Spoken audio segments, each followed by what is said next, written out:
Gagah Perkasa. Perbuatan ini dibekali oleh Nurul Balkis Syazwana binti Muhammad Ramzi bersama seramai 30 orang peserta perbarisan dengan temanya Stesen Minyak Petronas.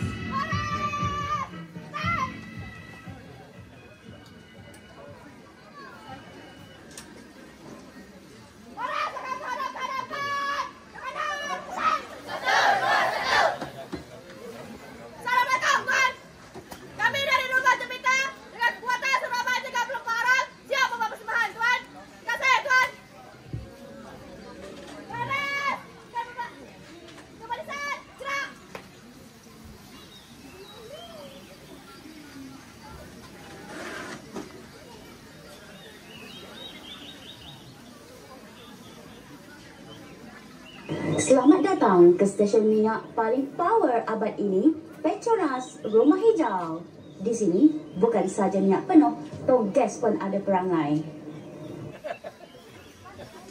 Mak Petronas, pelanggan dah sampai. Standby. Tong gas, kau jangan buat hal. Aduh, aku berai. Aku letih. Minyak kacau aku. Ish, maju. Hai, minyak naik, gas pun naik. Habis, macam mana nak masak rendang ni? Jangan risau, makcik. Dengan aku, masak rendang 5 minit siap. Tapi, jangan lupa puja aku dulu. Aku malu. Hai, what's up guys? Buat try dekat Petronas tu?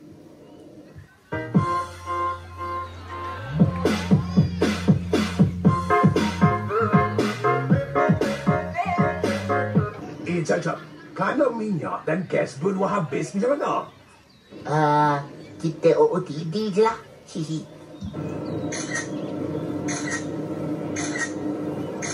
Jangan risau, di Petronas sentiasa ada minyak, ada, gas, ada, sorak. Selamat datang ke stesen minyak.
My loneliness is killing me.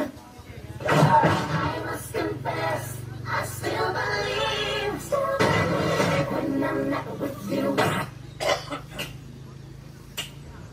I lose my mind, give me a sign.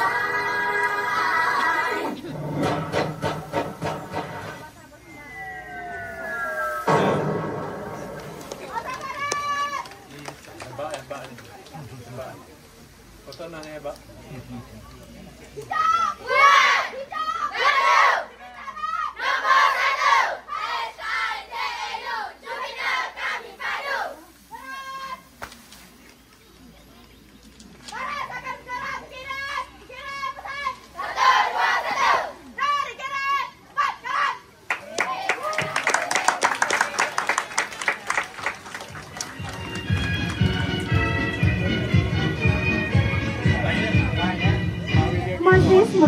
dan ucapan terima kasih kepada Yang Dihormati Tuan Haji Khalid bin Sulaiman, Yang di-Pertua PIPT SMK Tengku Bendahara kerana sudi